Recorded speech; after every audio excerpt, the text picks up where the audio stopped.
What is happening, my epic people? Welcome back to the channel. I hope you're all doing amazing as possible. Hope you're getting out finally into that nice weather. Seems that we've had a little bit of a pants summer. Either that, or we just keep forgetting that, you know, July's pretty wet. We almost get like a little bit of a teaser in June. July becomes a little wet. Forget how much it rains.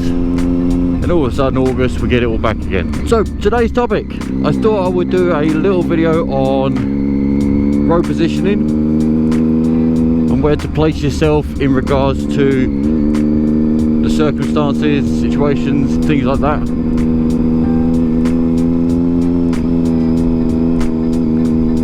Hopefully sort of help you guys along.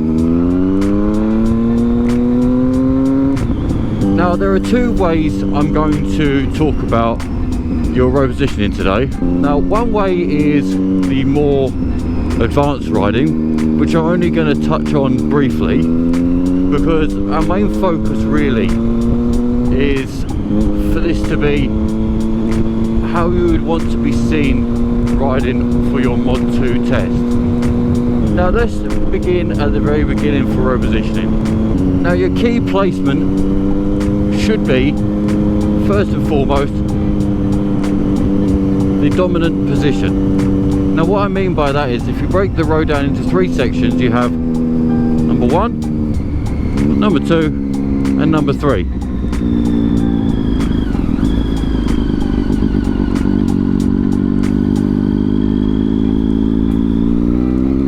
And the dominant position for the most part will be number 2.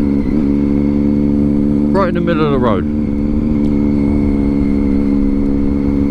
It is the untouched surface of the road where the cars do not get to.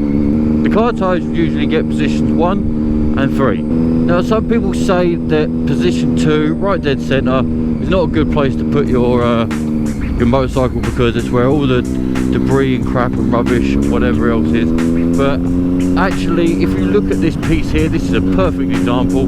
Positions 1 and 3, it was all smoothed off, it's all been worn down. But what position 2 does for you, and the reason why we called it the dominating position, is because if I'm too far over into position 1, this position almost looks like I want somebody to overtake me.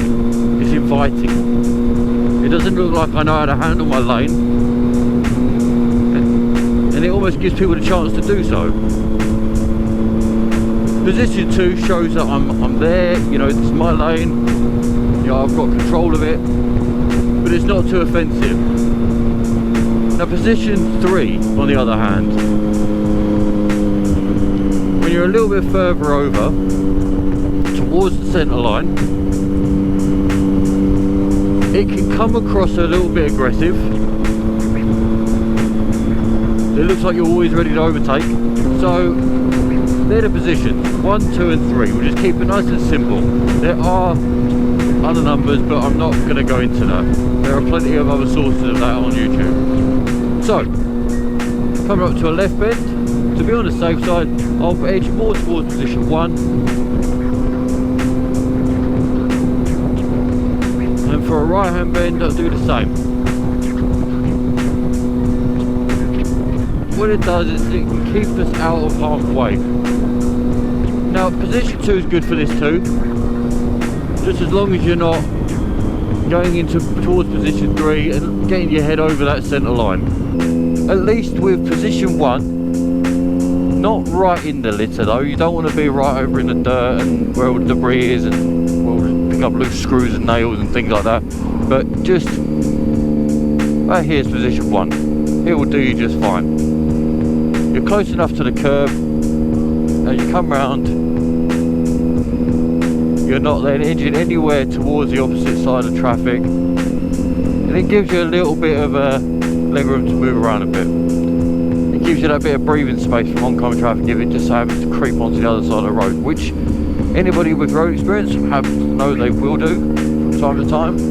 So ladies and gentlemen, when you're first starting out, I would definitely advise position 1 when you're hitting up the bends for your test, and know, just to be on the safe side. It's a safer place to be until you gain that bit more experience, and then we can start to think a little bit more about the next positioning.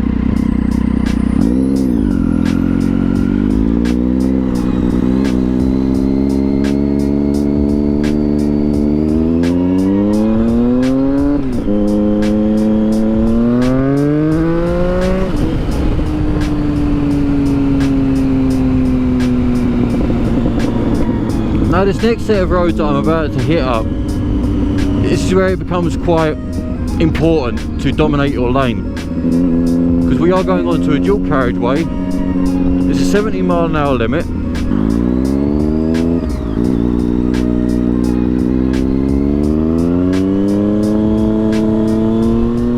See how I'm carrying that position 2 there?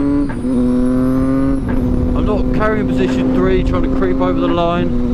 Trying to dangle my head over or any of my parts of my bike.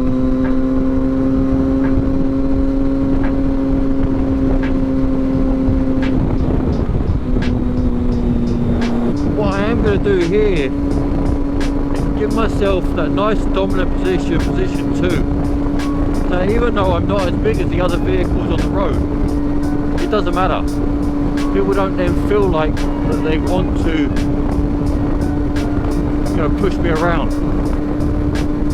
Don't get me wrong, you get people who are a bit stupid like this one, you know, they go and wait to sort of push up a bit more, then overtake, because now obviously I now have to adjust myself to pull myself back, but that's okay, because at least they're not trying to butt themselves up next to me. If you leave yourself hanging into position 1 and 3, you almost give yourself too much of an opportunity for somebody to creep up to the side of you. And if you don't think people will, even if say you're in position 3, people will do it. They don't care. They think if it's big enough to squeeze their vehicle in, they'll squeeze it in there. Never ever think to yourself, nah, they'll never do that. They'll never do that to me. Or they shouldn't do that, so I don't think they will. Always expect the unexpected.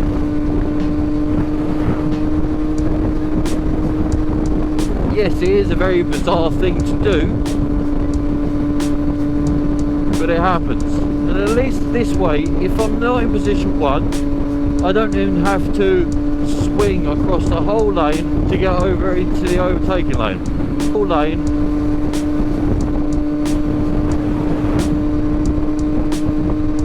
To get over into the overtaking lane.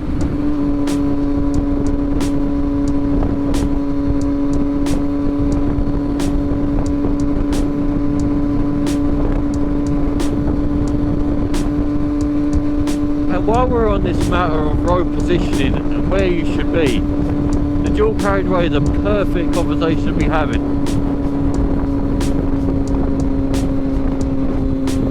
You should be in the left lane as much as possible. The right hand lane of any sort, whether it be the middle or the far right, no matter how many lanes there are, they are there to overtake slower moving traffic in the left lane. It doesn't get more simple than that. Once you have finished your overtake, you move back into the left lane. That is very, very important. Not only can you get fined,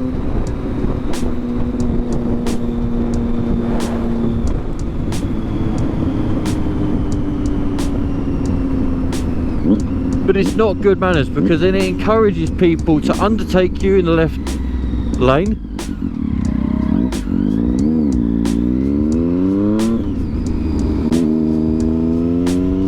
It encourages people to then have to push out to the right hand lane.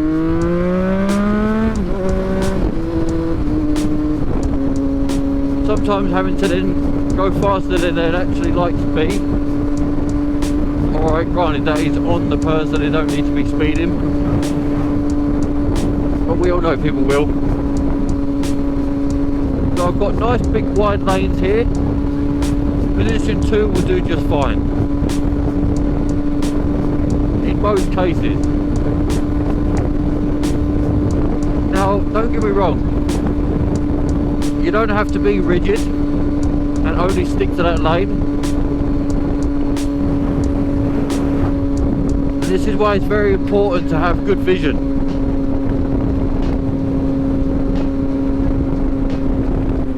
You need to be able to see up ahead as much as possible, so you know whether or not to move around in the lane. Is there an oil spill? Is there some gravel? Is there something, anything at all in the road, potholes, whatever it may be? You need to be ready to be able to change your position at a moment's notice. Is there a pothole? Woohoo, get out of the way of it.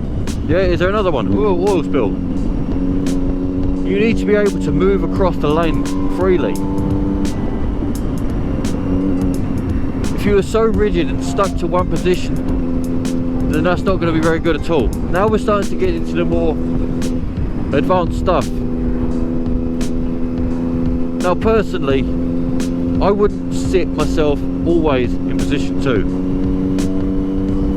Yes, it shows dominance, but that's not how I would ride.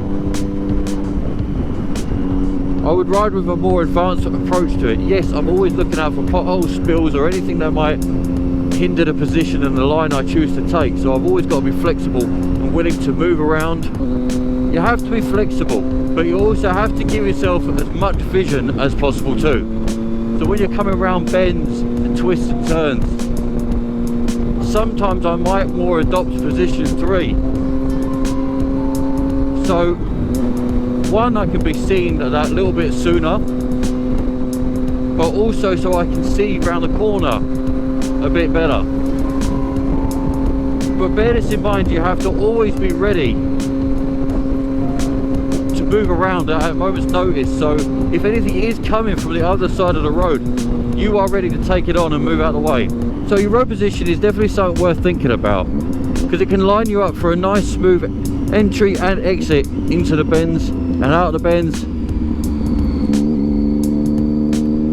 and get your journey running smoother.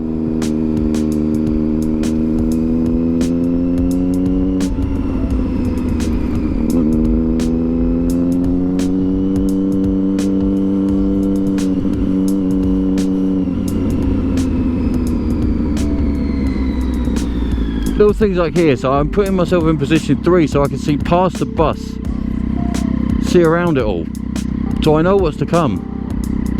I know what I've got to prepare for.